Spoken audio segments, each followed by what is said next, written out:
Hi, this is Jaime and this is the third video in a trilogy around thoughts on soul purpose and how we can access what really matters to us and begin to bring that in to our life, to begin to walk with that.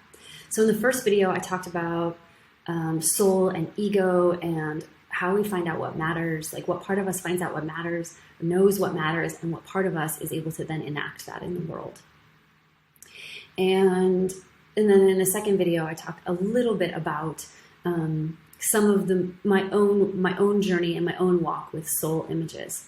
And in this video, I want to talk about astrology. So I love astrology as a tool for the soul, and I use it that way in my client work.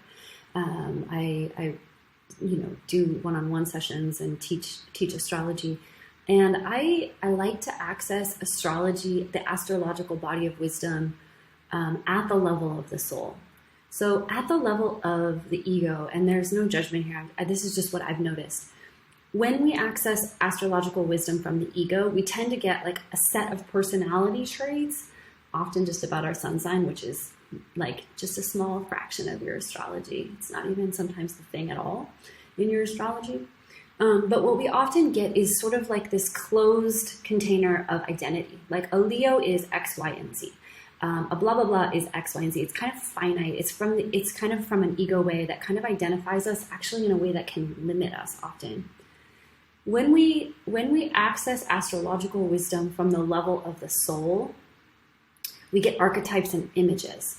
So just like I've been talking about these images as guides to soul, astrology can offer us these images too. And they can offer us universal images that we can walk with in a collective and personal way, through the moon cycles and through other things that are happening out in the sky right now. But our natal chart, I call the natal chart the soul map, and I call what I do soul map astrology because there are clues to the mystery of our soul purpose and what we're here for and who we are here to be that lie in this mystery wisdom body that is astrology. So when we access astrology at the soul level, we get images, we get archetypes. And just like I was talking about with soul images, these archetypes don't limit us and bind us. They're actually mysterious others that we walk with that continue to inform us through our lives. So when we get what key archetypes we're working with in this lifetime that are illuminated by our natal chart, we begin to know what we're walking with as a soul. What are these essential set of experiences, conditions, and archetypal energies that we're here to continually walk with and allow to inform us and work on us. So I'll give an example of what this can look like. We have often, so there's 12 archetypes, those are the zodiac signs. And those are what we call like the 12 mystery schools in shamanic astrology. So there are 12 kind of essential energies, kind of clusters of energies that we all work to embody and to explore and master as humans on this planet. And we don't come in trying to master all 12 because that would be way too much for our systems. We often choose anywhere from like 2 to 6 archetypes that we're really focused on in this lifetime. And so these are the archetypal, these are the medicine, these are the pots of medicine, the elixirs that are feeding us throughout our lives, that are informing us, that are kind of unraveling and allowing us to discover more of ourselves through their unique energy. So I want to kind of land this personally so I can give you an example. So the key archetypes that I'm working with in this lifetime, I really have 4, are Libra, Sagittarius, Virgo, and Scorpio. So it would take a lot to explain how all of those are in my chart, but those are the archetypes that I walk with. Let me pick an example or two from those 4. There's so much I could say. So Sagittarius is my life path. That's the path that I'm on, the Sagittarius path. So for me to walk with Sagittarius, it doesn't limit me. It doesn't mean like, oh, she's just da da da da da. Like this means X, Y, and Z about her on the personality level. Taken as a soul image, it's like, what is it like to engage with my explorer nature? my adventurous nature, she who is always seeking the underlying truth, she who is always expanding her horizons. What is it like to walk with her? How do I embody that energy through my life? How does it show up, and how does it get enacted in my life in different ways and forms through my life, and being able to kind of trace that thread, that Sagittarian thread, and to walk with it as if it were a question. How do you live this? How do you embody this archetype in your life? My Libra energy. Libra is the energy of conscious equal partnership and how we do sacred relating. And then the planets also inform kind of how that wants to show up in my life. So I walk with this mystery question, this sacred question of how do I do relationship in this lifetime in a way that honors all of me and my soul gifts and my unique niche on this planet. It's a thing that continues to open. It's like a gift that you just keep opening it and opening it and opening it.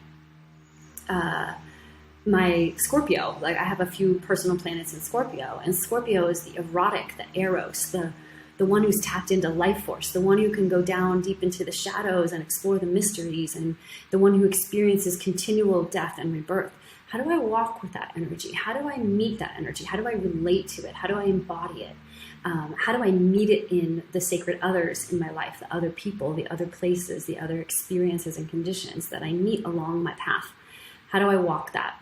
So they're sets of mystery schools that continue to teach and inform us. So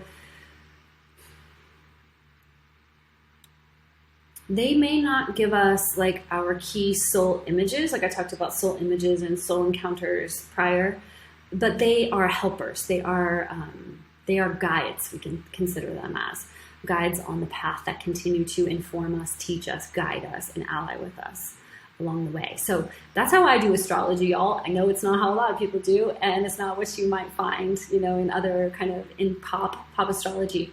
But that's to me why astrology for me, because of how we can use it on the soul level and what it unlocks. So these archetypes, I'll just add to, these archetypes activate something in us. They can activate soul parts, and they can also validate soul parts. And they can also, through the process of kind of bringing back and illuminating these archetypes, we can also retrieve them if they've been lost or distorted somehow in our experience of life as a human. So that was a whole lot. There's my trilogy. I'm sure I know I have a lot more to say about soul purpose, but those are a few things to chew on. I'd love to hear what you think. What stirs in you. I'd love to see what images are evoked in you as you listen to this. And if you're interested in more, if you are allured by this kind of conversation, I offer astrology sessions so we can start to unpack some of those archetypes. And I also do soul guidance work, which is a lot of imagery work, a lot of portals through which we can access soul is a lot of kind of my modalities and my tools. And so I'd be open to exploring how we might walk together in that journey as well. So thank you for listening. If you listen to all three, thank you. Gold stars. Thank you. Appreciate you. Appreciate you. Appreciate you regardless. Be well and lots of love.